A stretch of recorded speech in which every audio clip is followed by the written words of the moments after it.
Hello students and welcome back to Roshan engineering. अब आज की वीडियो में हमारे वेक्टर कैलकुलस में एक नई थ्योरम को पढ़ने वाले हैं, दैट इज स्टोक्स थ्योरम। इसके पहले हमने हमारी वीडियोस में दो थ्योरम्स को कवर किया है। एक हमने ग्रीन थ्योरम पढ़ी थी और दूसरी हमने पढ़ी थी गॉस थ्योरम। सबसे पहले हम उन दोनों थ्योरम्स का ओवरव्यू ले लेते हैं, उसके बाद हम हमारे आगे स्टोक्स थ्योरम की तरफ बढ़ेंगे। ठीक है, तो हमारा ग्रीन थ्योरम क्या थी?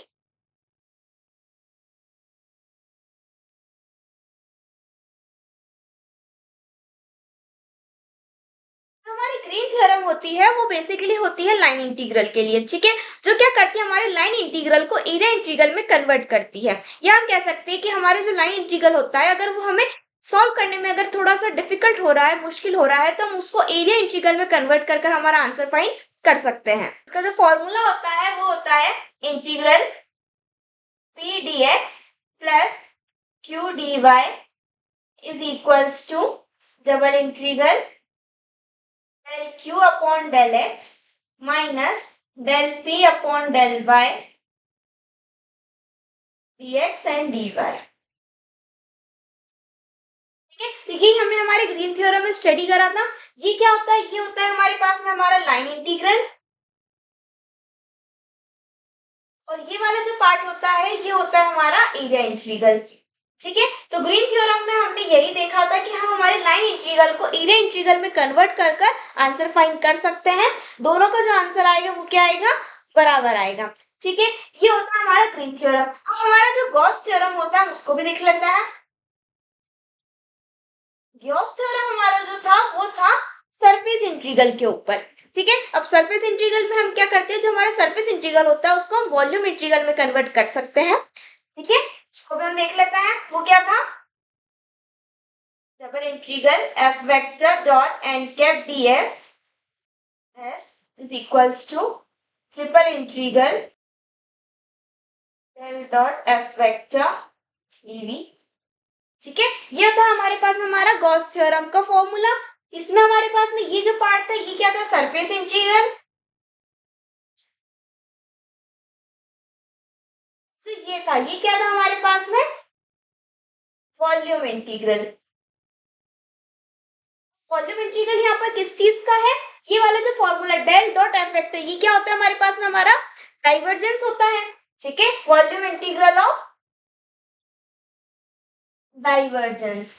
यहाँ पर हमारे पास में इसका क्या मतलब होता है कि हम सरफेस इंटीग्रल को, अगर हमारे पास में इसको निकालना अगर मुश्किल हो तो हम क्या कर सकते हैं, उसको उस सरफेस के अंदर के क्या निकाल लो, डाइवर्जेंस निकाल लो, और उसका फिर हम वॉल्यूम इंटीग्रल फाइंड कर लो। तो इन दोनों का जो आंसर आएगा वो क्या आएगा?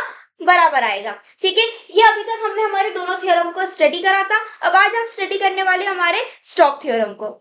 स्टोक थ्योरम क्या होता है? जो स्टोक थ्योरम होता है वो हमारा जो लाइन इंटीग्रल होता है, लाइन इंटीग्रल और सरफेस इंटीग्रल, इन दोनों के बीच का क्या बताता है? रिलेशन बताता है। ठीक है, जो हमारा स्टोक थ्योरम होता है वो लाइन इंटीग्रल और सरफेस इंटीग्रल के बीच का रिलेशन हमें बताता है। अब लाइन इंटीग्रल क्या होता है? तो जो लाइन इंटीग्रल होता है वो क्या करता है, हमारे पास में किसी भी कर्व या बाउंड्री के अलावा हमारे पास में जो भी टोटल वेक्टर फील्ड होता है उसका इंटीग्रल हमें बताता है। और जो सरफेस इंटीग्रल होता है वो हमें क्या बताता है? वो हमें किसी सरफेस के अक्रॉस वेक्टर फील्ड का टोटल इंटीग्रल बताता है। ठीक है, ये दोनों डिफरेंस होता है हमारे पास में लाइन इंटीग्रल और सरफेस इंटीग्रल में। लाइन इंटीग्रल जो होता है वो कर्व या बाउंड्री के अलावा हमारे वेक्टर फील्ड का टोटल इंटीग्रल बताता है, और सरफेस इंटीग्रल होता है वो हमारे पास में किसी सरफेस के क्रॉस हमारे वेक्टर फील्ड का टोटल इंटीग्रल बताता है। अब आगे हमारे स्टोक थ्योरम की तरफ बढ़ते हैं और इसमें ये देखते हैं कि जो हमारा स्टोक थ्योरम होता है उसका हमारा जो मैथमेटिकल एक्सप्रेशन होता है वो क्या होता है, उसका हमारे पास फॉर्मूला कहता है, उसको हम कैसे लिखते हैं। ठीक है, तो आप पहले इसको नोट डाउन कर लो या स्क्रीनशॉट ले लो। चलिए नाउ हमारे स्टोक थ्योरम को मैथमेटिकली देखते हैं।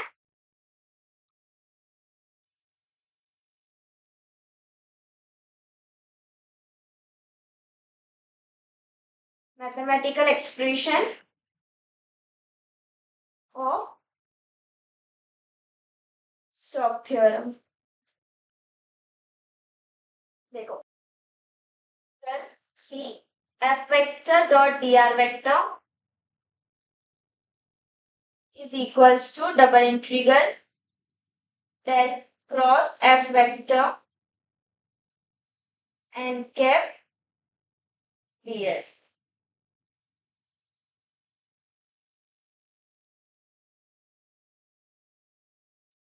ये जो हमारे पास में रिलेशंस होता है ये होता है हमारे पास में स्टोक थ्योरम। ये क्या है हमारे पास, this is our line integral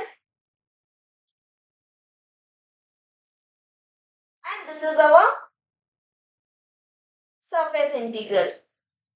ठीक है, ये बताया था मैंने भी आपको कि जो स्टोक थ्योरम होता है लाइन इंटीग्रल और सरफेस इंटीग्रल के बीच में रिलेशन बताता है। ठीक है, अभी जब हमने हमारा ग्रीन थ्योरम देखा था तो ग्रीन थ्योरम में हमने जो ये था लाइन इंटीग्रल उसको ओपन कर कर लिखा हुआ था। ठीक है, उसमें हमने इस तरह से लिखा था integral P dx plus Q dy, तो वो यही होता है, इसको हम इस तरह से भी लिख सकते हैं। ठीक है, बट यहाँ पर हमने इसको स्टोक थ्योरम में इस तरह से लिखा है एफ वेक्टर डॉट दिया वेक्टर। यहाँ पर जो हमारे पास सरफेस इंटीग्रल है वो क्या है, यहाँ पर है del cross F vector. Del cross F vector जो होता है वो हमारे पास में होता है कर्ल, डाइवर्जेंस कर्ल। इन पर सब पे मैंने ऑलरेडी वीडियो बनाया हुआ है, अगर आपने वो वीडियोस देखी होंगी तो ये टॉपिक आपको ज्यादा अच्छे से क्लियर होगा। ठीक है ना, अब यहाँ पर देखो ये हमारे पास में क्या हो गया, कर्ल एन कैप क्या होता है हमारे पास में यूनिट नॉर्मल वेक्टर होता है, वो भी हम कैसे कैलकुलेट करते हैं ये भी हमें पता है। और ये होता है हमारे पास में डीएस, डीएस भी हमारे पास में हम कैसे लिखते हैं ये भी हमें पता है। यहाँ पर एक बार हम इसको ओवरव्यू ले लेते हैं। ठीक है, पहले हम इसको रब कर देते हैं। यहाँ पर सबसे पहले तो हम बात करते हैं कि F vector dot D vector ये क्या होता है। जब हमने यहाँ पर देखा, देखो F vector dot D vector is equals to f1 dx plus f2 dy plus f3 dz। ठीक है, यही हमारे पास हमारा लाइन इंटीग्रल होता है। यहाँ पर आगे आप इंटीग्रल लगा दो तो वो आपका सॉल्व हो जाएगा ना। अब ये हो गया हमारे पास में या वेक्टर ना। अब हम बात करते हैं डेल क्रॉस एफ वेक्टर क्या होता है। देखो जो क्रॉस एफ वेक्टर होता है वो होता है कर्ल। कर्ल को हम कैसे फाइंड करते हैं, कर्ल को हम फाइंड करते हैं डिटर्मिनेंट की हेल्प से। ठीक है, यहाँ पर आता है I cap G cap K cap del upon del X del upon del Y del upon del Z F1 F2 and F3। ठीक है, इस डिटरमिनेंट को हम सॉल्व कर लेंगे तो हमारा आंसर आ जाता है। इसको हम डिटरमिनेंट कैसे सॉल्व करते हैं ये भी मैंने मेरी प्रीवियस वीडियो में आपको स्टडी कराया है। इसको भी जब हम आगे क्वेश्चंस को सॉल्व करेंगे तो वहां पर भी हम इसको सीख लेंगे कि इसे हम कैसे सॉल्व करते हैं ना। तो यहाँ पर हम बात करते हैं एन कैप की, कि एन कैप क्या होता है। C N cap is a unit normal vector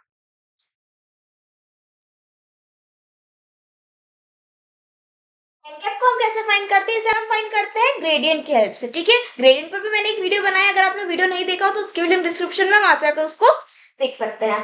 ठीक है, ग्रेडियंट होता है हमारे पास में del phi upon magnitude of del phi, या हम कहें gradient of phi upon magnitude of gradient phi. ठीक है, क्लियर ना। अब ये बात होगी हमारे पास में एन कैप की। अब हमें देखना है कि डीएस क्या होता है। डीएस जो होता है इसे हम कैसे फाइंड करते हैं, देखिए सबसे पहले तो एक बात और देखते हैं। जो हमारे पास में एन कैप होता है हमारे पास में तीन प्लेन्स हो सकते हैं, तो एक्स वाई वाई जेड और जेड एक्स। ठीक है, हम यहाँ पर इसको लिख सकते हैं X Y plane Y Z plane and Z X plane. ठीक है, अब यहाँ पर देखो अगर हमारे पास में इन तीन प्लेन में से कोई सा भी प्लेन हो, ठीक है, तो इसके लिए हम एन कैप की वैल्यूज क्या रखेंगे।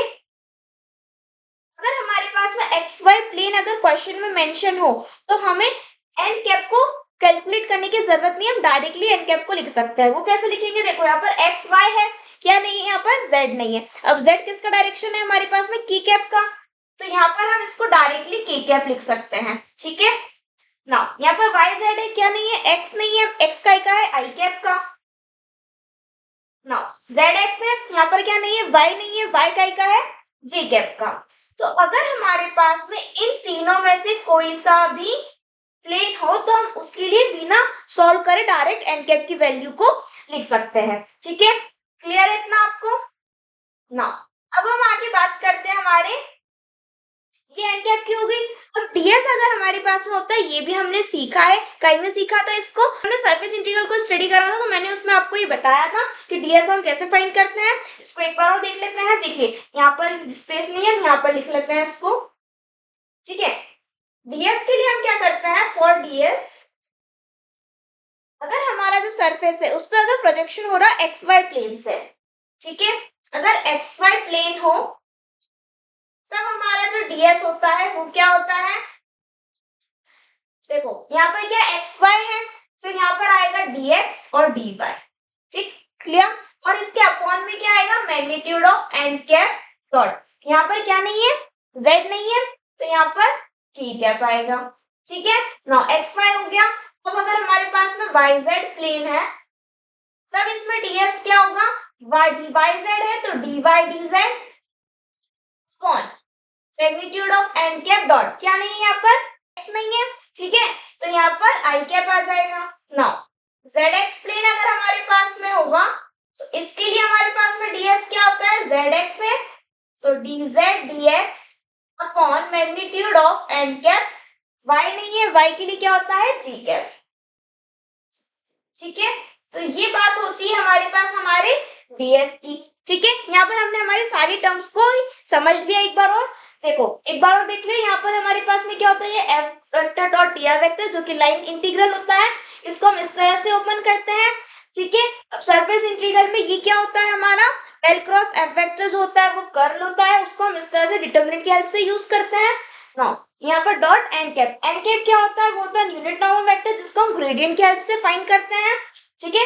अगर हमारे पास में एक्स वाई वाई जेड या जेड एक्स इनमें से कोई सा भी प्लेन होता है तो उसके लिए हमें सॉल्व करने की जरूरत नहीं होती। अगर आपको क्वेश्चन में मेंशन हो कि अगर एक्स वाई प्लेन है या वाई जेड प्लेन है तो आप डायरेक्टली एन कैप को इस तरह से इसको लिख सकते हो, ठीक है। एक्स वाई हो क्या नहीं है, जेड नहीं है तो के कैप, वाई जेड एक्स नहीं है तो आई कैप, जेड एक्स वाई नहीं है तो जे कैप, ठीक है, क्लियर है। यहाँ पर आपको सॉल्व करने की जरूरत नहीं है, डायरेक्टली एन कैप की वैल्यू को लिख लेना।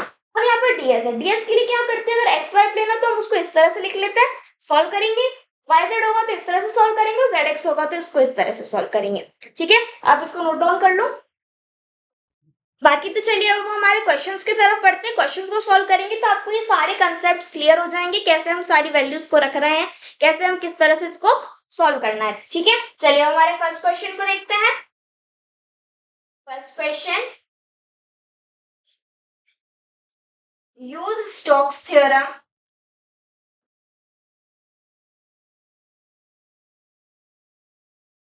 evaluate integrate c f vector dot dr vector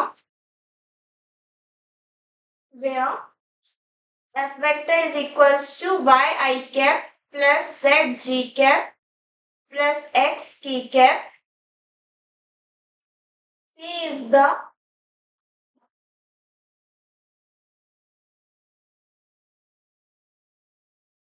of surface x square plus y square plus z square equals to 1 of xy plane, ठीक है। नाउ यहाँ पर हमारे पास में क्वेश्चन है, हमें क्या करना है, स्टोक्स थ्योरम का यूज करना है इवेल्युएट करने के लिए F vector dot D vector, ठीक है। ये क्या है हमारे पास में, लाइन इंटीग्रल है, जहां पर हमारे पास में एफ वेक्टर की वैल्यू क्या ये रही, सी क्या है जो हमारे पास में बाउंड्री है सरफेस की, तो सरफेस के यहाँ पर हमारे पास में इक्वेशन है जो कहाँ पर है, अब एक्स वाई प्लेन। सबसे पहले तो हम क्या करते हैं, जो हमारा स्टोक्स थ्योरम का एक्सप्रेशन होती है उसको हम लिख लेते हैं, F vector dot D vector is equals to double integral s del cross f vector dot n cap ds, ठीक है। ये होती है हमारे पास में स्टोक्स थ्योरम की एक्सप्रेशन। अब यहाँ पर देखो हमें क्या करना है, इवेल्युएट करना है लाइन इंटीग्रल को, लाइन इंटीग्रल को इवेल्युएट करना है मतलब इस पार्ट को हमें इवेल्युएट करना है, तो हम इसको फाइंड करें या इसको फाइंड करें, हमारे पास में आंसर इक्वल ही आएगा। तो हम क्या करेंगे, इस पार्ट को सॉल्व करेंगे ताकि हमारे पास में इसका लाइन इंटीग्रल का सॉल्यूशन आ सके। तो हम इसको सॉल्व करने के लिए हमें क्या चाहिए, ये वाला पहले हमें कर्ल फाइंड करना पड़ेगा, एन कैप फाइंड करना पड़ेगा और डीएस को फाइंड करना पड़ेगा। सबसे पहले हम क्या करते हैं, हमारे कर्ल को फाइंड कर लेते हैं, तो डेल क्रॉस एफ वेक्टर क्या होगा, I cap J cap K cap del upon del X del upon del Y and del upon del Z, और यहाँ पर क्या आता है F1 F2 एंड F3। अब यहाँ से हमारे पास में F1 की वैल्यू क्या है y, F2 की वैल्यू हमारे पास में z और F3 की वैल्यू हमारे पास में x, ठीक है। ये रहा हमारे पास में हमारा डिटर्मिनेंट। ना अब इस डिटर्मिनेंट को हम सॉल्व करेंगे, वो कैसे करते हैं देखिए। सबसे पहले क्या करते हैं, जो हमारे पास में यहाँ पर क्या आई कैप, फिर आई कैप की जो हमारे पास में रो और कॉलम होती है उनको हम हाइड कर लेते हैं।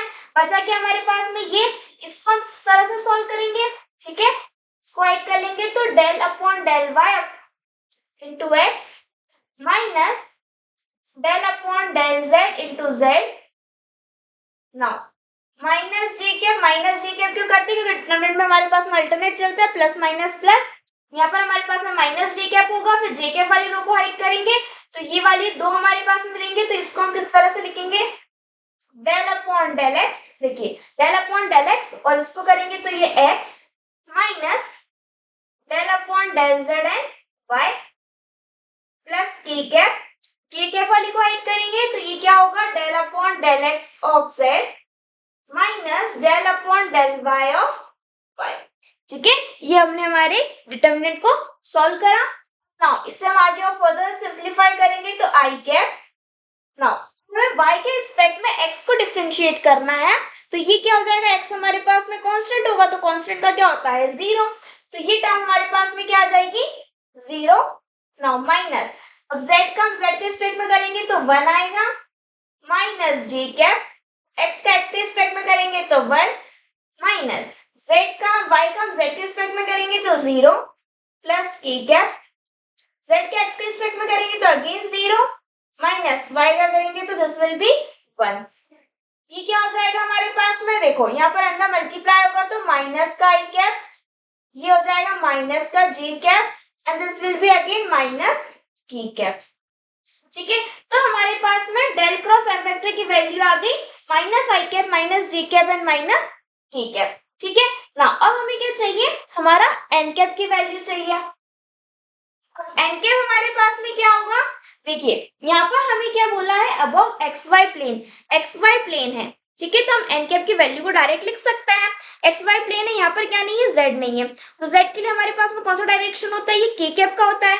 तो यहाँ पर जो एन कैप की हमारे पास में वैल्यू क्या आ जाएगी, के कैप। ठीक है, तो हमने इसे बिना सॉल्व करे डायरेक्टली हमारी एन कैप की वैल्यू को लिख लिया। अब हमें क्या चाहिए, डीएस, तो यहाँ पर डीएस क्या हो जाएगा, देखो एक्स वाई प्लेन है तो एक्स वाई प्लेन के लिए क्या होगा, dx dy अपॉन हमारे पास क्या होता है, एन कैप डॉट वाई के कैप होगा। ठीक है, एक्स वाई है तो यहाँ पर क्या नहीं है, जेड नहीं है, तो ये के कैप ना equals to dx dy।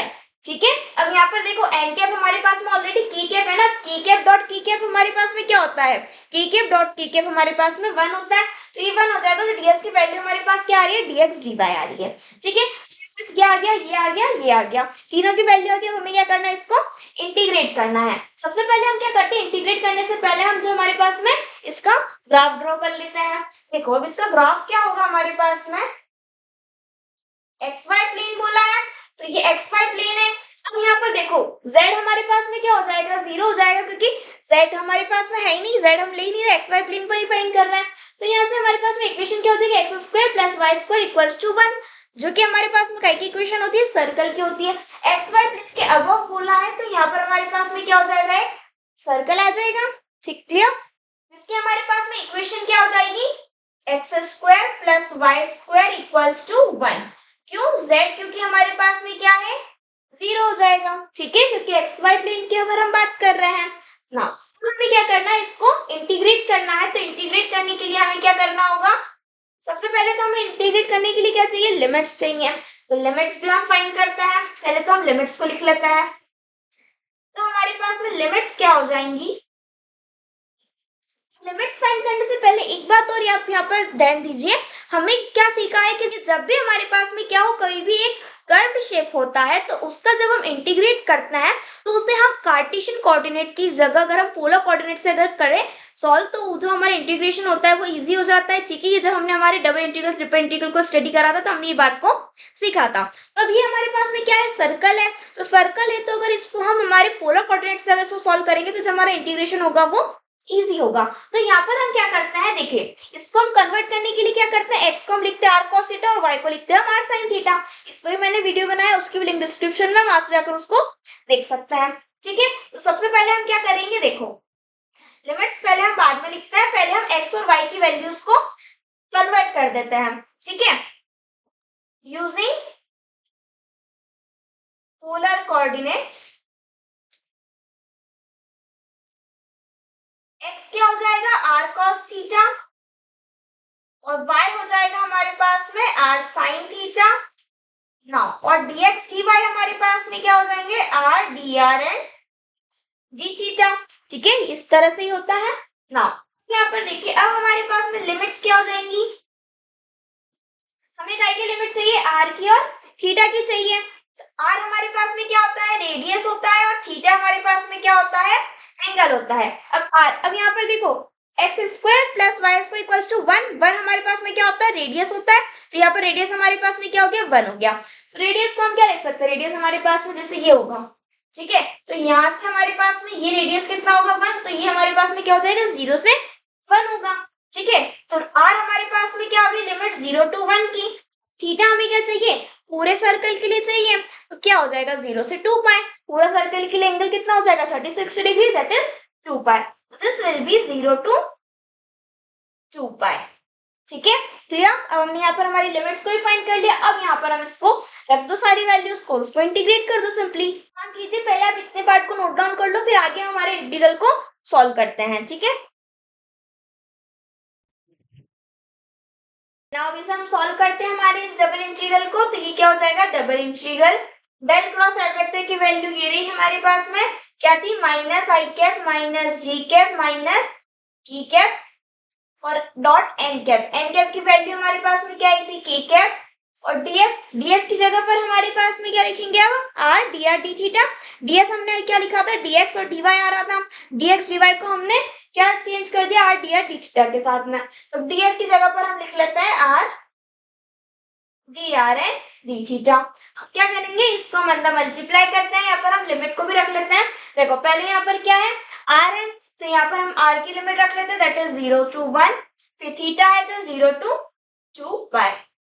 Now integration 0 to 2 pi integration 0 to 1, इसको अंदर मल्टीप्लाई करेंगे तो ये क्या हो जाएगा माइनस का आई cap dot k cap minus G cap dot k cap minus K cap dot k cap R D R and D theta integration 0 to 2 pi integration 0 to 1। Now देखो आई कैप डॉट के cap J cap dot के cap इनकी जो values होती है वो क्या होती है 0 होती है, ठीक है। अगर हमारे पास में सेम हो आई कैप हो जे कैप हो के कैप का जब डॉट प्रोडक्ट करता है तो वो आता है 1 के बराबर, और अगर दोनों अलग अलग हो जैसे यहाँ पर के कैप जे कैप है आई कैप के कैप है तो इनका जो आता है प्रोडक्ट वो क्या आता है 0 आता है। तो ये हमारे पास में देखो ये 0 हो जाएगा ये भी 0 हो जाएगा, के कैप का हो जाएगा 1 D R and D theta, ठीक है ना। Integration 0 to 2 pi integration 0 to 1, यहाँ पर हमारे पास में क्या बच रहा है सिर्फ -1 D R and D theta. Minus sine को हम बाहर ले जाते हैं तो -0 to 2 pi integration 0 to 1 R D R and D theta, ठीक है। क्लियर है इतना ना। अब पहले हम इसको सॉल्व करते हैं, r को हम r के रिस्पेक्ट में इंटीग्रेट करेंगे तो ये क्या होगा देखो यहाँ से क्या हो जाएगा minus integrate 0 to 2 pi r का करेंगे तो ये r की पावर 2/2 लिमिट्स को रखेंगे तो 0 1 और यहाँ पे क्या है डी थीटा ना माइनस अब 1/2 हमारे पास में कांस्टेंट है उसको हम बाहर ले जाते हैं तो ये क्या हो जाएगा -1/2 इंटीग्रेशन 0 to 2 पाई। अब upper limit minus lower limit करेंगे, लोअर लिमिट 0 इसको नहीं लिखते सिर्फ अपर लिमिट को रखेंगे तो ये क्या हो जाएगा 1 एंड डी थीटा ना। अब 1 का हम थीटा के रिस्पेक्ट में इंटीग्रेट करेंगे तो वो क्या होगा थीटा होगा, तो ये थीटा 2.0 अगेन यहाँ पर सिर्फ हम अपर लिमिट को रखेंगे तो ये क्या हो जाएगा 2 पाई। अब ये से 2 से 2 कैंसिल होगा तो आंसर हमारे पास में क्या आ रहा है माइनस का पाई, ठीक है। तो यहाँ से देखो हमारे लाइन इंटीग्रल की वैल्यू कितनी आ गई C F vector dot D R vector is equals to minus का पाई। ये आ गया हमारे पास में हमारा आंसर, ठीक है। क्लियर है इजी था, आई होप आपको समझ में आया होगा। इतने पार्ट को भी नोट डाउन कर लो।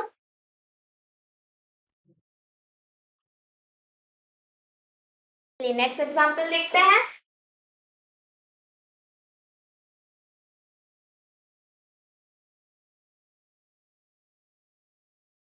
Verify Stokes theorem for f vector equals to x square plus y square I cap minus 2xy j cap taken around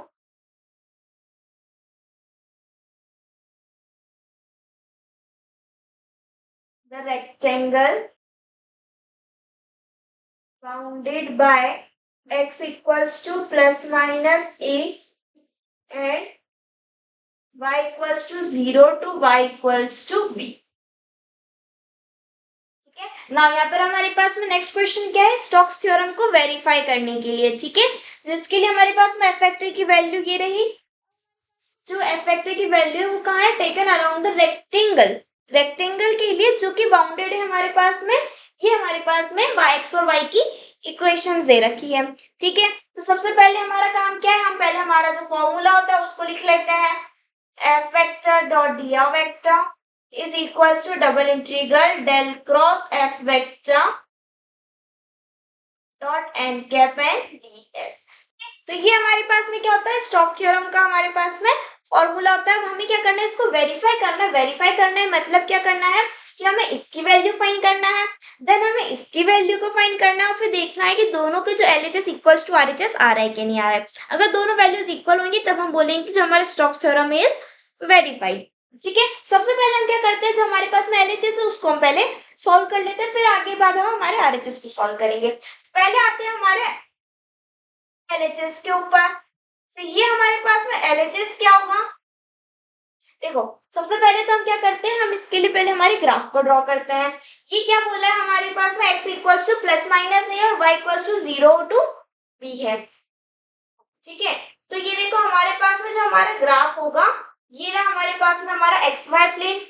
ठीक है, अब y इक्वल्स टू 0 बोला है तो y इक्वल्स टू 0 हम एक काम करते हैं, यहाँ पर ले लेते हैं। ठीक है, y इक्वल्स टू b बोला है तो b के लिए हम यहाँ पर ले लेते हैं। ठीक, ये हो गया हमारे पास में y इक्वल्स टू 0 और ये हो गया हमारे पास में y equals to b। Now x equals to plus minus है तो यहाँ पर हम कहीं पर a की वैल्यू ले लेते हैं और यहाँ पर हम कहीं पर माइनस a ले लेते हैं। तो यहाँ पर हमारे पास में x इक्वल्स टू a हो गया और ये हमारे पास में x equals to minus a हो गया। ठीक है, अब इसको हम ज्वाइन कर लेते हैं। तो ये हमारे पास में बन गया हमारा रेक्टेंगल, रेक्टेंगल बन गया।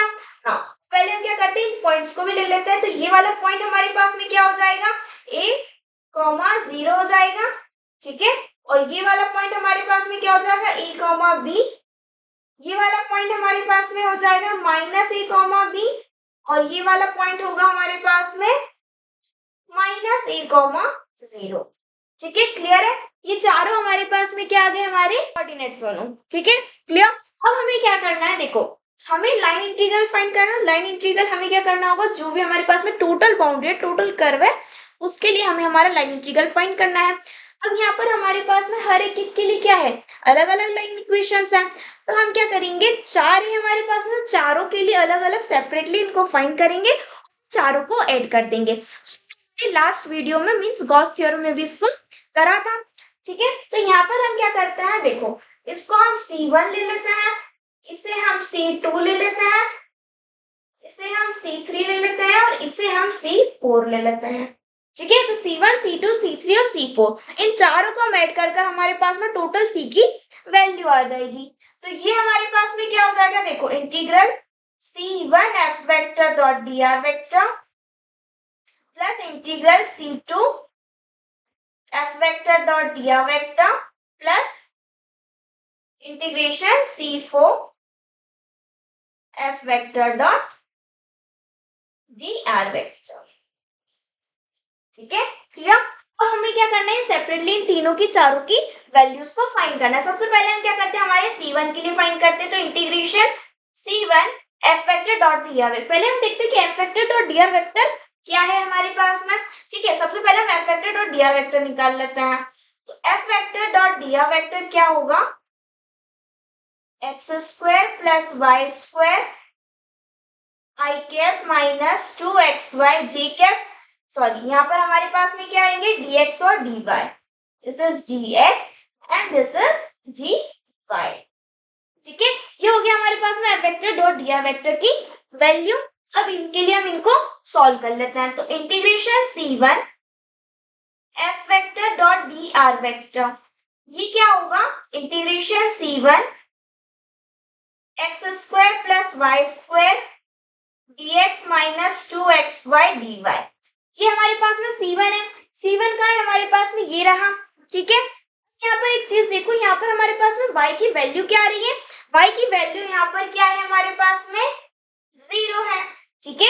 y की वैल्यू 0 है। अब ये हमारे पास में कैसे जा रहा है, हॉरिजॉन्टल में जा रहे हैं, मींस हम x की लिमिट लेंगे। x यहाँ पर हमारे पास में क्या है माइनस है और यहाँ पर क्या है a है, तो हमारे पास में जो लिमिट होगी वो क्या आ जाएगी माइनस a से a की, ठीक है। y की वैल्यू को हम क्या रखेंगे 0 रखेंगे, तो इसको सॉल्व करेंगे तो ये क्या हो जाएगा माइनस a से a, यहाँ पर हम y को 0 रखेंगे तो ये क्या हो जाएगा एक्स स्क्वायर dx, ठीक है। y को यहाँ पर 0 रखेंगे तो ये तो पूरे टर्म को क्या कर देगा 0 कर देगा, तो उसे हमें लिखने की जरूरत नहीं है, ठीक है। नाउ इसको हम सॉल्व करेंगे तो ये क्या हो जाएगा x की power 3/3 minus a N a 1/3, lower limit करेंगे तो ये हमारे पास में upper limit minus lower limit करेंगे तो ये माइनस है तो ये प्लस हो जाएगा, ठीक है। तो ये हमारे पास में क्या आ रहा है 2/3 a की पावर 3, a की पावर 3 प्लस a की पावर 3 क्या हो जाएगा 2a की पावर 3, तो ये 2a की पावर 3/3, तो हमारे पास में c1 की वैल्यू क्या आ जाएगी ये आ गई, ठीक है। इस पर हम बॉक्स बना देते हैं, ये आ गई हमारे पास में हमारी c1 की वैल्यू। नेक्स्ट अब हम c2 की वैल्यू भी फाइंड कर लेते हैं। c2 हमारे पास में क्या आएगा integration c2 f vector dot dr vector is equals to integration again x square plus y square dx minus 2xy dy, ठीक है। अब हमारे पास में क्या है c2 ये रहा, c2 ये रहा, यहाँ पर हमारे पास में x की वैल्यू क्या है a है, ठीक है। तो यहाँ पर देखो हमारे पास में x इक्वल्स टू क्या है a है। अब इसको जब हम डिफरेंशिएट करेंगे x के रिस्पेक्ट में तो ये क्या हो जाएगा dx और a हमारे पास में कांस्टेंट है तो वो क्या हो जाएगा 0, ठीक है। क्लियर है, ये वैसे हम यहाँ पर भी कर सकते हैं, इसको भी अगर हम डिवाइड करेंगे तो ये 0 है तो ये तो हमारे पास में 0 ही होगा, तो इसने हमारी पूरी टर्म को क्या कर दिया था यहाँ पर 0 कर दिया था, तो यहाँ पर हमारे पास में क्या आ गया। तो वैसे अब हम इसको सॉल्व करेंगे integration c2 f vector dot dr vector is equals to, now अब हमें क्या करना है हमारी लिमिट्स रखनी है, तो पहले तो हम लिमिट फाइंड करेंगे। लिमिट हमारे पास में देखो वर्टिकल वे में जा रहे हैं तो y की लिमिट आएगी, y की लिमिट यहाँ पर क्या है 0, यहाँ पर क्या है b है, तो ये हो जाएगी हमारे पास में 0 to b। अब हमें क्या करना है x की जगह पर a रखना, जो dx है वो क्या है हमारे पास में 0 है, तो dx अगर हमारे पास में इसको अगर हम 0 कर देंगे तो ये पूरे इतने पार्ट को क्या कर देगा 0 कर देगा, तो इसे हमें लिखने की जरूरत नहीं है। x की जगह पर हम a रख लेते हैं तो हमारे पास में क्या बचेगा सिर्फ ये माइनस 2ay dy बचेगा, ठीक है। क्लियर है, यहाँ पर हमारे पास में y है, लिमिट भी हमारे पास में काय की है y की लिमिट है, ठीक है। क्लियर है, यहाँ पर हमने dx को 0 कर दिया तो ये पूरे टर्म को 0 कर देगा। इसको हम सॉल्व कर लेते हैं, इसको सॉल्व करेंगे तो ये क्या हो जाएगा 0 से b, या फिर हम इसको डायरेक्टली सॉल्व करते हैं तो ये क्या हो जाएगा माइनस 2a y की पावर 2/2, लिमिट रखेंगे 0 से b की, 2 से 2 कैंसिल होगा, यहाँ पर क्या आ जाएगा माइनस a, पर लिमिट रखेंगे तो ये b स्क्वायर हो जाएगा, लोअर लिमिट हमें रखने की जरूरत नहीं है। तो यहाँ से देखो हमारे पास में c2 की वैल्यू क्या आ गई माइनस का ab स्क्वायर, ठीक। क्लियर, हमें क्या करना है c3 और c4 को भी इस तरह से फाइंड करना है, तो पहले आप इसको नोट डाउन कर लो फिर आगे हमारे c3 c4 को फाइंड करते हैं।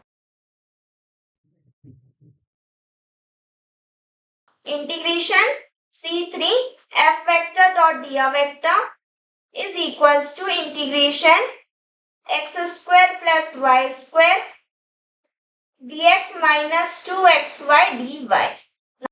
ना हम यहाँ पर देखो इस टाइप से हॉरिजॉन्टल में हमारे पास में y की वैल्यू क्या आ रही है b आ रही है, तो यहाँ पर हमारे पास में y की वैल्यू कितनी आ जाएगी b आ जाएगी। अब इसको जब हम डिफरेंशिएट करेंगे y के रिस्पेक्ट में तो ये dy इक्वल्स टू 0 हो जाएगा, b कांस्टेंट है, ठीक है। नाउ तो integration c3f vector dot dr vector is equals to integration. अब हम इस तरह से कर रहे हैं तो हमारे पास में लिमिट का क्या आएगी, x की लिमिट आएगी। यहाँ पर a है, यहाँ पर क्या है, माइनस a है, तो ये क्या हो जाएगी, a टू माइनस a हो जाएगी। ठीक है, नाउ क्या करेंगे, हमारी इस वैल्यू को रखेंगे तो देखो dy हमारे पास में 0 है, तो ये dy 0 होगा तो ये वाले टर्म को ये 0 कर देगा। हमें सिर्फ इतना पार्ट चाहिए। यहाँ पर हम y की वैल्यू को क्या रखेंगे, b, तो ये क्या हो जाएगा, X square plus B square and dx। तो dx से लिमिट में हमारे पास में क्या है, x की लिमिट है। नाउ अब इसको हम सॉल्व करेंगे तो x के रिस्पेक्ट में करेंगे तो ये क्या हो जाएगा, x की power 3/3 plus B square X, limit रखेंगे तो a and minus a। Now अब upper limit minus lower limit solve कर लो इसको। पहले हम क्या रखेंगे, हमारे अपर लिमिट को, इसको एक काम करते हैं इधर साइड में सॉल्व कर लेते हैं। ठीक है, सबसे पहले हम क्या करेंगे, अपर लिमिट को रखते हैं, लिमिट रखेंगे तो ये क्या हो जाएगा, माइनस a का power 3/3 upper limit, then plus b square, x की जगह पर क्या रखेंगे, माइनस a, तो ये वाला साइन हम बाहर ले लेते हैं तो ये माइनस a हो जाएगा। ठीक है, ये हो गई हमारे पास में अपर लिमिट सॉल्व। अब हमें क्या करना है, माइनस लोअर लिमिट। अब लोअर लिमिट को रखेंगे तो a की पावर 3/3 प्लस बी स्क्वायर और x की जगह पर a रख देंगे। ठीक है, ये हो गया हमारे पास में upper limit minus lower limit. अब इसको हम आगे और फर्दर सिंप्लीफाई करेंगे तो ये क्या हो जाएगा, माइनस a की power 3/3 minus B square a minus a की पावर 3/3 एंड दिस इज, यहाँ पर हम ब्रैकेट लगाओ तो ये plus minus minus B square a। ठीक है, ये हमारे पास में क्या हो जाएगा, दोनों -2 a की पावर 3/3 और ये दोनों हो जाएंगे -2 बी स्क्वायर a। ठीक है, क्लियर है इतना ना। अब ये हमारे पास में क्या आ गई, हमारी c3 की वैल्यू। ठीक है, क्लियर है, इसको भी हम यहाँ पे लिख लेते हैं, c3 is equals to -2 a की पावर 3/3 -2 बी स्क्वायर a। ठीक है, क्लियर। अब हम c4 को भी फाइंड कर लेते हैं। c4 को हम फाइंड कर लेते हैं, यहीं पर ही कर लेते हैं। ये क्या हो जाएगा, integration c4 f vector dot dr vector, ये क्या होगा, X square plus Y square dx minus 2xy dy। ना c4 कहाँ है, ये वाला है। ठीक है, अब यहाँ पर देखो हमारे पास में जो हमारे पास x की वैल्यू वो क्या है, माइनस a है। x हमारे पास में क्या हो जाएगा, माइनस a, इसको डिफरेंशिएट करेंगे तो dx इक्वल्स टू क्या होगा, 0 होगा। ठीक है, अब इसको वैल्यू को रखेंगे तो यहाँ से हमारे पास में देखो dx 0 है तो ये वाला टर्म हमारे पास में 0 हो जाएगा। माइनस a को हम यहाँ पर रखते हैं तो माइनस a को रखेंगे तो x की जगह पर माइनस a रखेंगे तो माइनस और माइनस साइन क्या हो जाएगा, प्लस हो जाएगा, तो यहाँ पर क्या बचेगा, 2a/। ठीक है, तो ये हमारे पास में क्या होगा, इंटीग्रेशन 2a/ और dy। ठीक है, अब लिमिट हम ऐसे में लेंगे तो ये क्या आ जाएगी, b से 0 की, तो ये v2 0 हो जाएगी। ठीक है, अब इसे सॉल्व कर लो। अब इसे हम सॉल्व करेंगे तो ये क्या हो जाएगा, 2a/y की पावर 2/2 और लिमिट रखेंगे तो ये नीचे b और यहाँ पर 0। अब ये 2 से 2 कैंसिल होगा। अपर लिमिट रखेंगे तो अपर लिमिट हमारे पास में 0 हो जाएगी। ठीक है, अपर लिमिट 0 हो जाएगी। लोअर लिमिट रखेंगे तो ये क्या हो जाएगा, माइनस a और b का स्क्वायर। तो यहाँ से हमारे पास में c4 क्या आ रहा है, -ab²। ठीक है, तो यहाँ पर हम c4 भी लिख लेते हैं, -ab²। ठीक है, क्लियर है। यहाँ पर ये हमारे पास में c4 कैसे आया, x हम ऐसे में ले रहे हैं तो ये हमारे पास में यहाँ पर क्या, x की वैल्यू -a है। ठीक है, लिमिट ले लेंगे तो लिमिट हमारे पास में y ऐसे में ले रहे हैं तो लिमिट y की आएगी तो b से 0 की आएगी। ठीक है, वैसे हमने इसको सॉल्व करा तो हमारे पास में c4 की वैल्यू क्या आ गई, -ab²। ठीक है, हमारे पास में इन चारों की वैल्यू आ गई तो हम क्या कर लेते हैं, इन चारों को ऐड कर लेते हैं, हमारे पास में टोटल लाइन इंटीग्रल की वैल्यू आ जाएगी। पहले इसको नोट डाउन कर लो, इतने को integrate cf vector dot dr vector is equals to c1 हमारे पास में क्या रहा, ये रहा 2/3 a की पावर 3। नाउ c2 की वैल्यू क्या है, ये रही तो -ab का स्क्वायर। c3 हमारे पास में क्या है, ये रहा तो -2a की पावर 3/3 एंड -2ab², ठीक है। और C4 हमारे पास में क्या है, -ab²। ठीक, क्लियर। ये हमने चारों को लिख लिया। अब इसे हम सॉल्व कर लेते हैं। यहाँ से देखो ये प्लस में ये माइनस में, तो ये तो हमारे पास में कैंसिल हो गया। यहाँ पर क्या बचा, -ab² और -ab² क्या हो जाएंगे, -2ab² और यहाँ पर अगेन -2ab² है, तो -2ab² क्या हो गया, -4ab²। ठीक है, तो integrate C F vector dot dr vector, इसकी वैल्यू हमारे पास में क्या आ रही है, -4ab²। इसको इक्वेशन नंबर 1 नेम ले लेते हैं। ठीक है, तो हमारे पास में LHS क्या आ गया, LHS आ गया -4ab²। ठीक है, क्लियर है। LHS की वैल्यू आ गई। अब हमें क्या करना है, RHS फाइंड करना है। RHS को फाइंड करके देखते हैं क्या ये वैल्यू आ रही है। उसके लिए पहले आप इतने को नोट डाउन कर लो।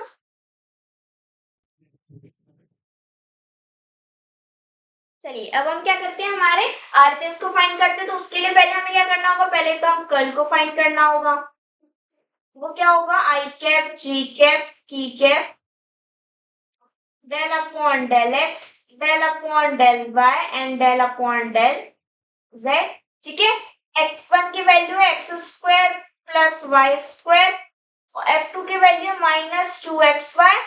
की कैप के लिए हमारे पास में नहीं है f3, तो ये हमारे पास में क्या हो जाएगा, 0।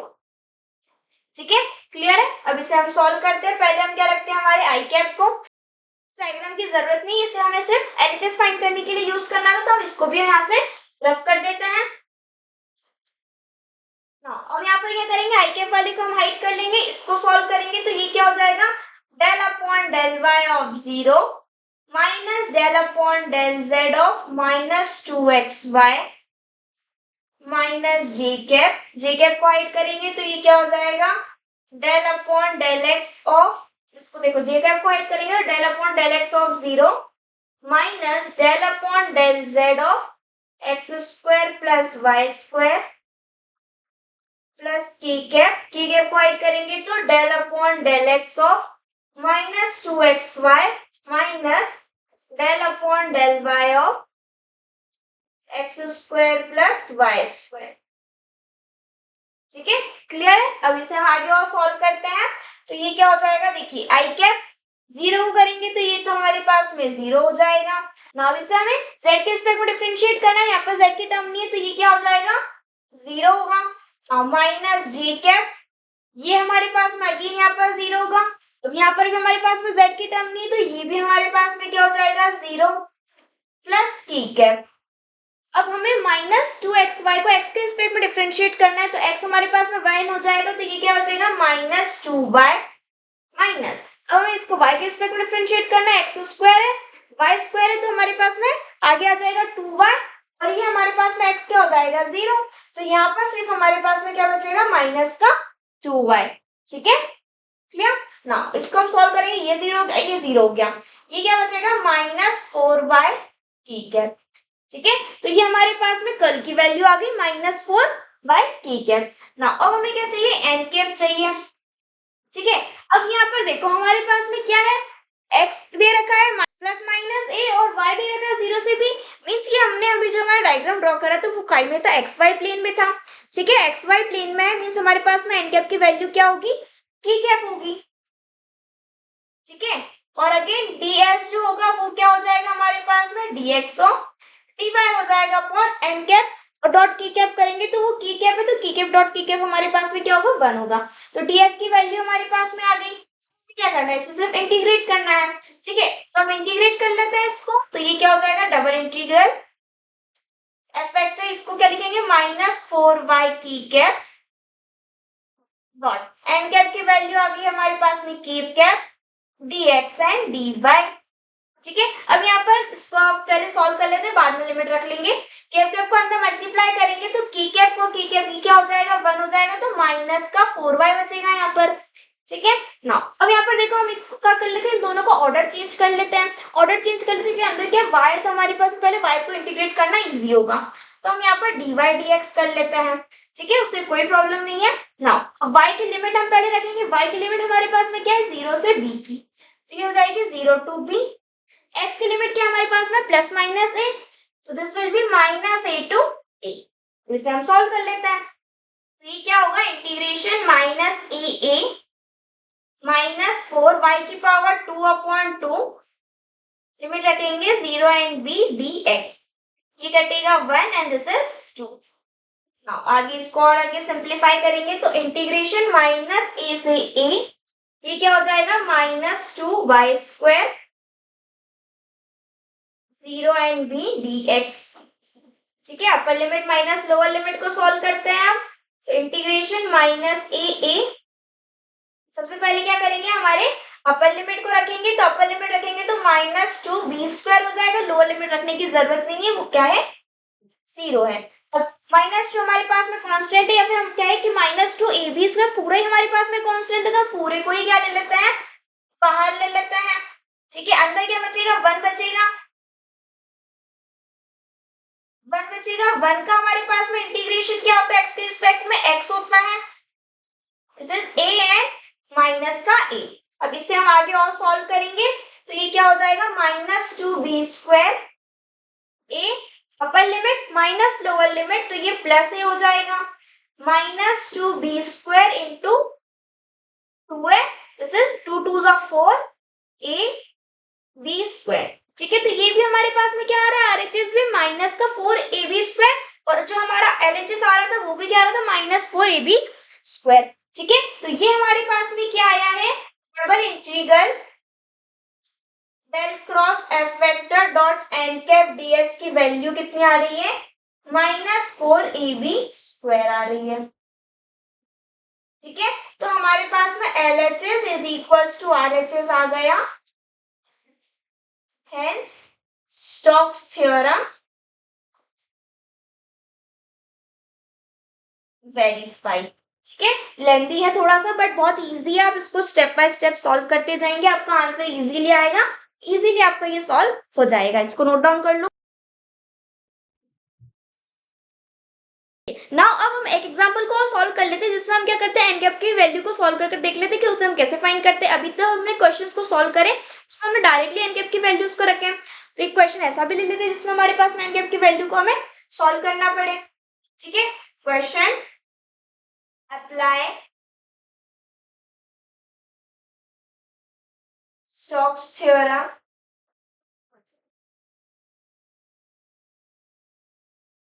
evaluate the integral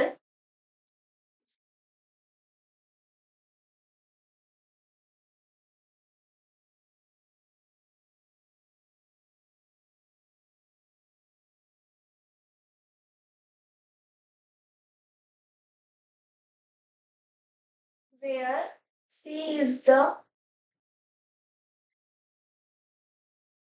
boundary of triangle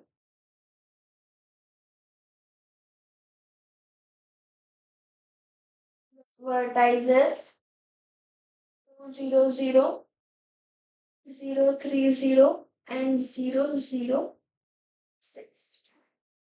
ठीक है, अब देखो यहाँ पर हमारे पास में एक नेक्स्ट क्वेश्चन है, हमें क्या करना है, स्टोक्स थ्योरम को अप्लाई करना है। स्टोक्स थ्योरम को अप्लाई कर कर हमें क्या करना है, इवेल्युएट करना है हमारे इस इंटीग्रल को, जहाँ पर सी क्या है हमारे पास में बाउंड्री है ट्राइंगल की, जिसकी वर्टाइसेस हमारे पास में ये गिवन है। ठीक है, तो स्टोक्स थ्योरम अप्लाई करना है, उसके लिए सबसे पहले हमारा फॉर्मूला लिखते हैं, F vector dot D vector is equals to double integral del cross F vector dot N cap and D S. ठीक है, क्लियर। क्या करना है, इसको फाइंड करना है, इंटीग्रल फाइंड करना है, तो हमें क्या करना है, इसी को हम फाइंड कर लेंगे, तो वो आंसर हमारे पास में क्या आएगा, सेम आएगा। सबसे पहले हम क्या करते हैं, हमारे कर्ल को निकालते हैं, तो डेल क्रॉस एफ वेक्टर हम कैसे फाइंड करेंगे, डिटर्मिनेंट की हेल्प से, I cap G cap and K cap del upon del X del upon del Y del upon del Z की वैल्यू हमारे पास में ये रही, this is X plus Y, और f2 की वैल्यू हमारे पास में 2x माइनस जेड, f3 की वैल्यू है y प्लस जेड। ठीक है, ये रहा हमारे पास में हमारा डिटर्मिनेंट, इसको हम सॉल्व कर लेते हैं, तो ये क्या हो जाएगा, आई कैप को हाइड करेंगे, पहले से सॉल्व करेंगे, तो ये क्या हो जाएगा, del upon del Y of y plus Z minus del upon del Z of 2x minus Z minus G cap, minus G cap को हाइड करेंगे तो del upon del X of 2x minus Z minus del upon, यहाँ पर हमने क्या करा, J cap को hide करा, डेल एक्स अपॉन, ये क्या हो जाएगा, y प्लस जेड होगा। ठीक है, this is y plus Z. Now इसको हाइड कर रहे हैं तो del upon del Z of x plus Y plus K cap को हाइड करेंगे तो del upon del X of 2x minus Z minus del upon del Y of x plus Y. ठीक है, अब इसे हमें सॉल्व करना है तो ये क्या हो जाएगा, आई कैप। नाउ इसे हम y के रिस्पेक्ट में डिफरेंशिएट करेंगे तो y हमारे पास में क्या होगा, y 1 हो जाएगा, z कांस्टेंट है तो वो 0 होगा। यहाँ पर क्या आ रहा है 1 माइनस। नाउ अब यहाँ पर देखो ये क्या होगा, इसे हम z के रिस्पेक्ट में डिफरेंशिएट करेंगे तो z हमारे पास में क्या होगा, 1 होगा, और ये हमारे पास में x कांस्टेंट होगा तो ये 0 होगा, तो ये 0 एंड माइनस का 1 माइनस जी कैप। अब इसे हमें x के रिस्पेक्ट में डिफरेंशिएट करना है, x की टर्म ही नहीं है तो ये हो जाएगा 0 माइनस। ना इसे हमें z के रिस्पेक्ट में डिफरेंशिएट करना है, अगेन z की टर्म नहीं है तो ये क्या हो जाएगा 0 प्लस की कैप। इसे हम x के रिस्पेक्ट में डिफरेंशिएट करेंगे तो 2x माइनस z है। ठीक है, तो x हमारे पास में 1 हो जाएगा तो ये हमारे पास में क्या बचेगा 2 और z हमारे पास में 0 हो जाएगा, तो यहाँ पर क्या बच रहा है 2 माइनस। अब यहाँ पर हमारे पास में x क्या हो जाएगा 1, सॉरी x हमारे पास में कांस्टेंट हो तो ये 0 हो जाएगा, y हमारे पास में 1 होगा, तो माइनस ये क्या हो जाएगा 0 एंड प्लस 1। ठीक, क्लियर ना। अब इसको हम सिंप्लीफाई करेंगे तो ये आई कैप 1 माइनस, ये माइनस माइनस क्या हो जाएगा प्लस, माइनस जे कैप हमारे पास लिखने की जरूरत नहीं है, 0 हो जाएगा। ठीक है, अब यहाँ पर ये देखो ये क्या हो जाएगा हमारे पास में 2 और ये माइनस 1 हो जाएगा। ठीक है, तो this will B 2 I cap and minus E cap. ठीक है, 2 माइनस 1 इज 1।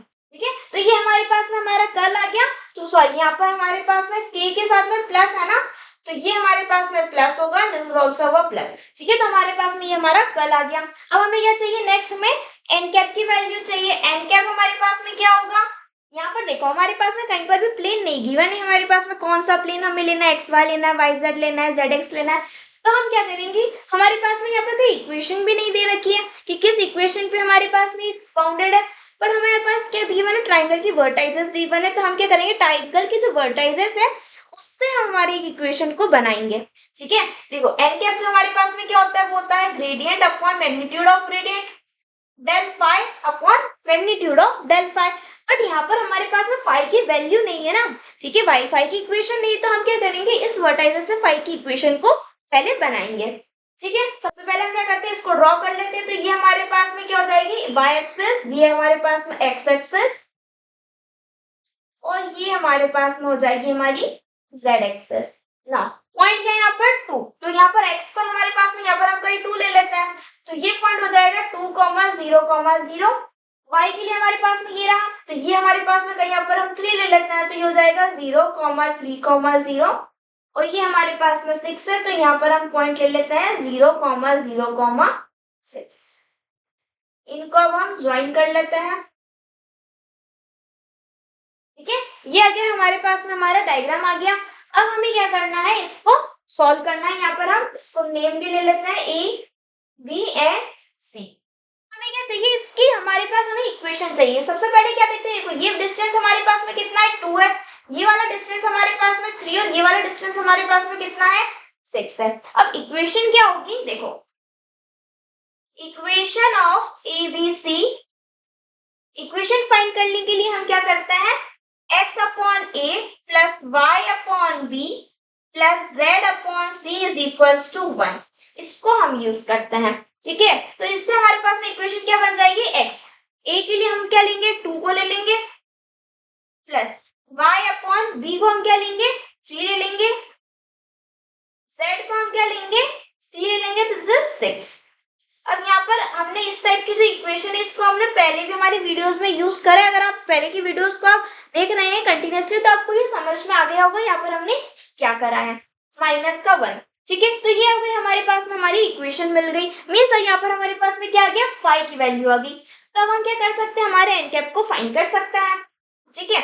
तो यहाँ से देखो हमारे पास में एन कैप को पहले बाद में निकालेंगे, पहले हम डेल फाई की वैल्यू को कैलकुलेट करते हैं।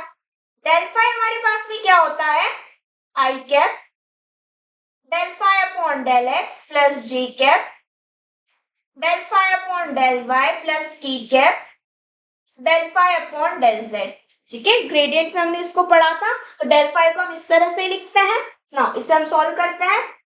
ये क्या हो जाएगा, आई कैप ना, ये हमारे पास में इसको हम फाई के बराबर ले लेते हैं, ये इक्वेशन हमारे पास में काय की हो गई, फाई की हो गई। अब हमें इसे क्या करना है, एक्स के स्क्वायर को डिफरेंशिएट करना है, एक्स के स्क्वायर में करेंगे तो वाई जेड हमारे पास में कांस्टेंट हो जाएंगे, तो ये टर्म्स हमारे पास 0 हो जाएगी, एक्स हमारे पास में 1 होगा, तो यहाँ पर हमारे पास में क्या बच रहा है 1/2 प्लस जी कैप।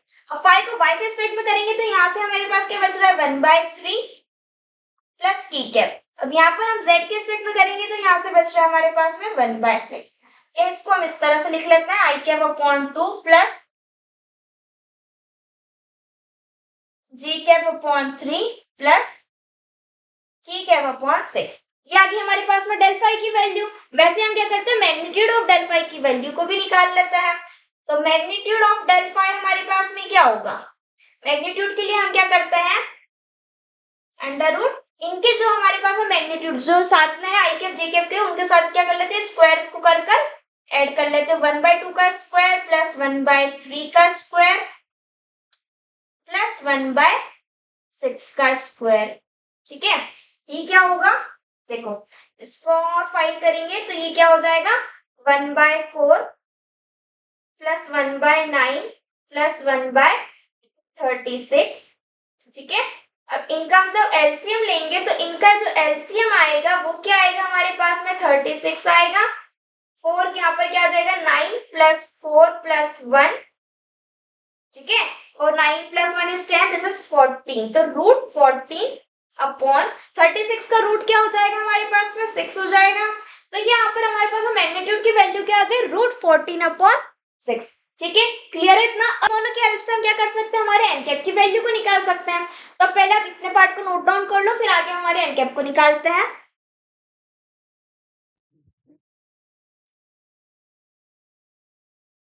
एन कैप देखते हैं, एन कैप क्या होता है, del phi upon magnitude of del phi. Del phi की वैल्यू हमारे पास में क्या आई थी, i cap upon 2 plus ji cap upon 3 plus e cap upon 6 upon magnitude के लिए क्या आ रहा है हमारे पास में रूट 14 अपॉन 6। अब यहाँ से एक काम करते हैं, 1/6 को बाहर कॉमन में ले लेते हैं, तो ये क्या हो जाएगा 1/6, ताकि हमारे पास में 6 से 6 हम कैंसिल कर सके। ठीक है, तो this will B 3i cap plus 2g cap plus K cap. ठीक है, यही होगा ना, यहाँ से क्या हो जाएगा 1/2 हो जाएगा और ये 1/3 हो जाएगा। ठीक है ना, अपॉन अंडर रूट 14 अपॉन 6, यहाँ से हमारे पास 6 से 6 कैंसिल हो जाएगा, तो ये क्या बच रहा है 3i cap plus 2g cap plus K cap upon root 14। ये आ गई हमारे पास में हमारी एन कैप की वैल्यू। अब हमें क्या चाहिए, डीएस भी चाहिए, तो हम डीएस को भी निकाल लेते हैं। डीएस क्या होगा, यहाँ पर देखो डीएस के लिए हमें क्या चाहिए, कोई सा प्लेन चाहिए, एक्स वाई होना चाहिए, वाई जेड होना चाहिए, जेड एक्स होना चाहिए। अब जब हमने सरफेस इंटीग्रल में डीएस देखा था, तब मैंने आपको वहां पर भी बताया था कि अगर आपको क्वेश्चन में या तो मेंशन हो कि किस वाले प्लेन पर आपका प्रोजेक्शन हो रहा है सरफेस का, तो आप वो वाला प्लेन ले लो। अगर नहीं गिवन हो तब बाय डिफॉल्ट क्या लोगे, एक्स वाई प्लेन लोगे। तो यहाँ पर हम बाय डिफॉल्ट क्या ले लेते हैं, एक्स वाई प्लेन को ले लेते हैं। तो ये यहाँ पर dx dy, यहाँ पर हमें प्लेन मेंशन नहीं है। ठीक है, x upon dy upon magnitude of N cap dot k cap. ठीक है, now dx dy upon n cap के साथ में की कैप का हम डॉट प्रोडक्ट करेंगे, तो डॉट प्रोडक्ट हम डायरेक्टली की कैप के साथ में कर लेते हैं, क्योंकि बाकी टर्म्स तो यूं भी 0 हो जाएंगी।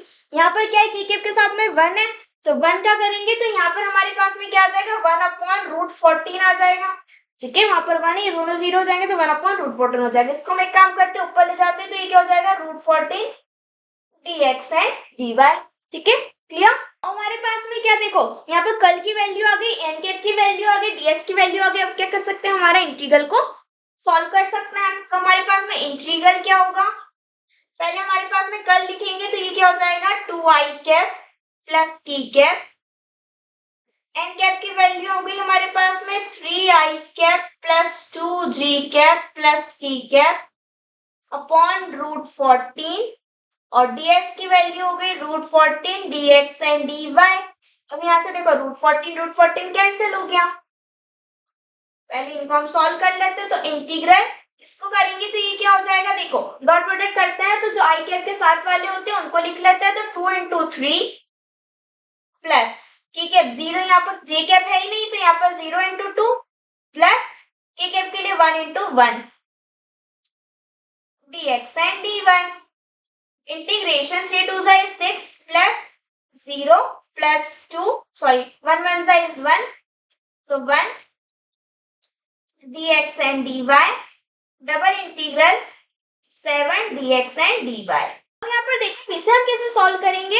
यहाँ पर हम क्या करते हैं, देखो हमने कौन सा प्लेन लिया, एक्स वाई प्लेन लिया। यहाँ पर हम क्या कर रहे हैं, यहाँ पर हम एरिया को फाइंड कर रहे हैं। dx dy मतलब क्या होता है, एरिया होता है। एक्स वाई प्लेन में ये रहा हमारे पास में एक्स वाई प्लेन, यहाँ पर क्या आ रहा है हमारे पास में ट्राइंगल आ रहा है, तो यहाँ पर हम डायरेक्टली एरिया ऑफ ट्राइंगल को यूज कर सकते हैं। तो यहाँ पर हम क्या करेंगे, देखिए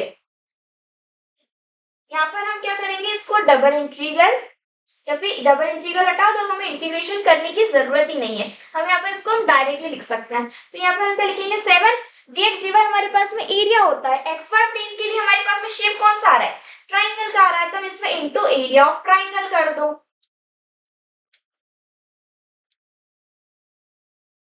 ठीक है, 7 इंटू अभी में क्या हो जाएगा, इसका area 1/2 base into height. Base हमारे पास में 2 है, हाइट हमारे पास में 3 है, ये 2 से 2 कैंसिल होगा।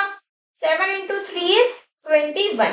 तो यहाँ पर हमारे पास में आंसर क्या आ गया, हमारे पास में फाइनल आंसर जो आ रहा है वो 21 आ रहा है। एक बार देखो यहाँ पर क्या है, अगर आप नहीं चाहो तो आप इसको देखो, या तो अगर आपके पास में कोई सा शेप हो जिसका डायरेक्टली एरिया निकाल सकते हो, अगर सर्कल हो तो आप सर्कल का डायरेक्टली लिख सकते हो, या स्फीयर हो, कोई सा भी अगर आपके पास में शेप हो तो आप उसका डायरेक्टली यहाँ पर एरिया को लिख सकते हो। लेकिन अगर आपके पास में ऐसा कोई शेप हो जिसमें आपको नहीं फाइंड कर पा रहे हो तो आपको उसके लिए क्या करना पड़ेगा, सॉल्व करना पड़ेगा। ठीक है, वो सॉल्व आप कैसे करोगे, देखो जो हमने फाई की वैल्यू निकाली थी वहां से आप क्या करोगे, अगर आप इस तरह से डायरेक्टली नहीं करोगे तो आप क्या करो, जो वाई की वैल्यू निकाली थी वहां से क्या करोगे, जो हमारे पास वहां पर जेड भी था, अब हमें यहाँ पर क्या चाहिए, dx dy चाहिए, तो z को आपको क्या करना पड़ेगा, x और y के टर्म्स में कन्वर्ट करना पड़ेगा। जो ऑलरेडी हमने सीखा है कि x z को हम कैसे x और y के टर्म्स में कन्वर्ट करते हैं, तो z को आप या तो x और y के टर्म्स में कन्वर्ट करो, बट वो बहुत ज्यादा लेंथी हो जाएगा। यहाँ पर आप शॉर्टली यहाँ पर लिख सकते हो, क्योंकि यहाँ पर भी आपके पास में क्या है, ट्रायंगल है, ट्रायंगल का आपको एरिया पता है। यहाँ से हमने सिंपली हमारा जो आंसर आ गया वो क्या आ गया, 21 आ गया। तो हमारा जो double integral del cross F vector dot N cap DS की वैल्यू आ रही है वो कितनी आ रही है, इज इक्वल्स टू 21। ये आ गया हमारे पास में हमारा फाइनल आंसर। ठीक है, क्लियर है, इसको नोट डाउन कर लो। आई होप आपको एग्जाम्पल अच्छे से समझ आया होगा, और आज का जो हमारे पास में टॉपिक था स्टोक्स थ्योरम वो भी आपको अच्छे से क्लियर हुआ होगा। आज की वीडियो में हमने स्टोक्स थ्योरम पर स्टडी करा, उसके बेस पर कुछ एग्जांपल्स को भी सॉल्व किया है। आपको वीडियो कैसा लगा कमेंट करके जरूर बताएं। अगर वीडियो अच्छा लगा तो वीडियो को लाइक करें और चैनल को सब्सक्राइब करना न भूलें। मिलते हैं नेक्स्ट वीडियो में, तब तक के लिए keep learning and keep growing. Thank you for watching.